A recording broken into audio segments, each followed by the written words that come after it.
Қайырлы күн, құрметті көрермендер. Эфирде жеребе бағдарламасы, оның жүргізушісі мен Жандос Исаев және әріптесім Дильна Сүлейменова. Осы жерде ең бірінші көзге түсіп отырған, мына жерде тұрған ақша шығар, не үшін деп ойлайтын шығарсыздар? Бұл жерде бізге берілген сумма бүгінгі бағдарлама 25 мың теңге. Енді оған бізге қандай тапсырма түседі? Жеребе арқылы білейік. Қызың жолы жеңішке. Сен таңда. Не түседі екен? Өте қызық. Так. Маған Ақбұлақ базары түсті. Ал маған сауда орталығы түсті. Ол дегеніміз көрермен. Әріптесім базарға барады, ал мен сауда орталығына барып, берілген 25 мың теңгеге қандай киім аламыз? Бірге көрейік. Ендеше жолға шықтық. Кеттік.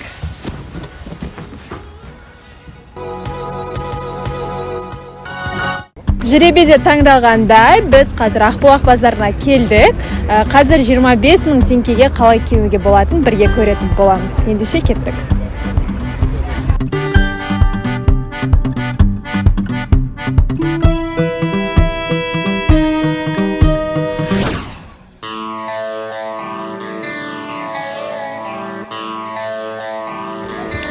Бізде бұл жерде жейделерге 3 мың теңгеден распродажа болып жатыр, алайда бутик жабық екен. Сондықтан ары қарай береміз.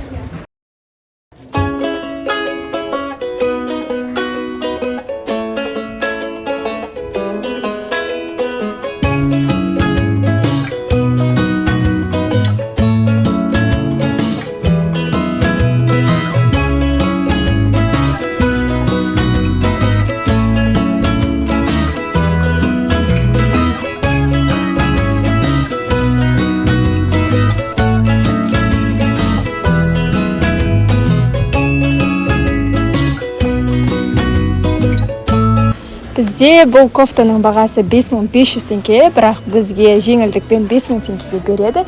Бізде енді 20 мың теңге қалды.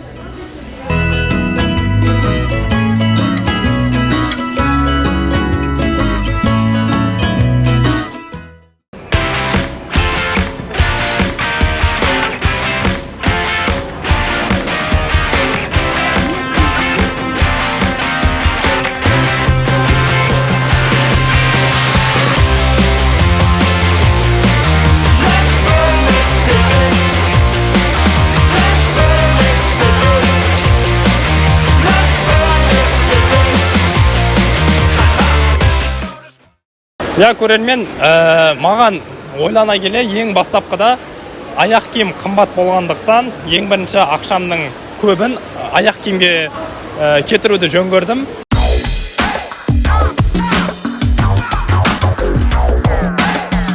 Менің әріптесім Дильнас қандай киімдер таңдап отыр екен? Өте қызық.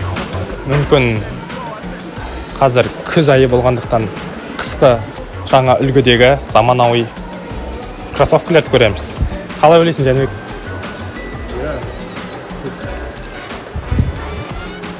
Бірақ бағасы 20 мың теңге. Көрермен, маған таңдау сәл қиын болып отыр, өйткені аяқ киімнің бағалары өздеріңіз көріп жатқандай қымбаттау.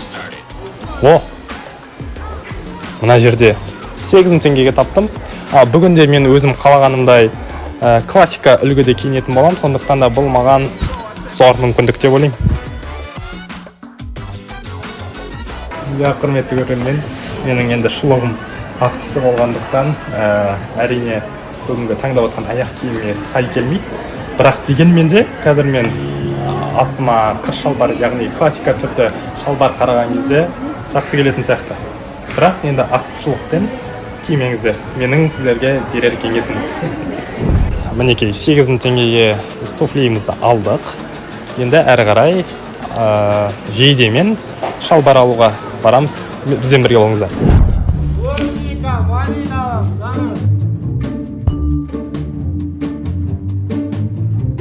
Міне достар, біздің базарда жүргенімізге уже 1 сағаттан асты. Бірақ кофтадан басқа ештеңе алмадық. Себебі біздің ұсынылған баға бойынша мүлде киім табу қиын болып жатыр. Барымызша найманский вариант ұсынып жатырмыз. Себебі қолымызда бар жоғы 20 мың теңге қалды.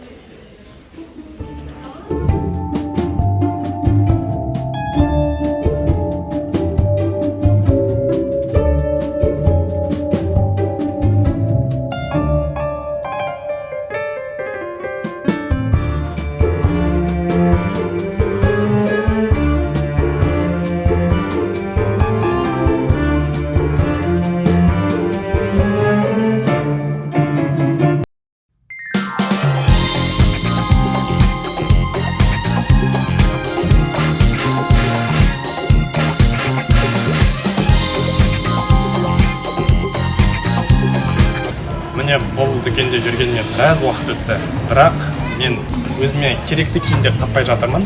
Сондықтан да әріптесім Мырзабайды шақыруға тура келді. Қайырлы күн көрермен. Әріптесіме киім алуға шамамызша көмектесіп көрейік.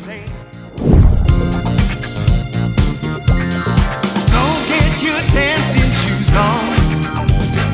We're gonna have us some fun. We've been rock steady, but now we are ready to rock. Мінекей, менің соңғы қорытынды образым. Енді 25 мыңнан сәл асты, бірақ сонда да эфирге жақсы көрінеді деп ойлаймын.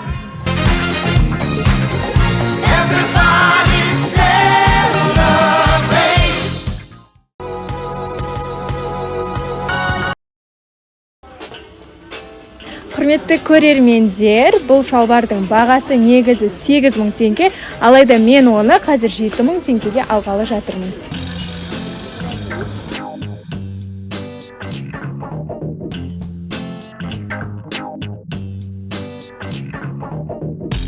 Достар, қорытындылай келе, біздер үстіміздегі жейдені 5.000 теңгеге, шалбарымызды 7.000 теңгеге және аяқ киімді 13.000 теңгеге алдық. Бізде барлығы 25.000 теңгеге шықты.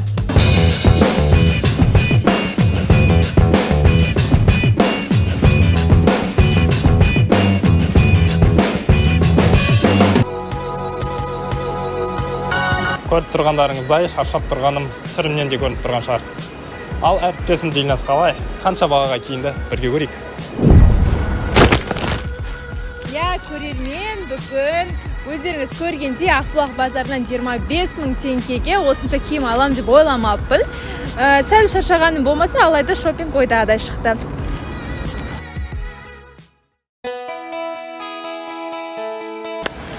Құрметті көрермен, бүгінгі біздің бағдарламамыз өз мәресіне жетті.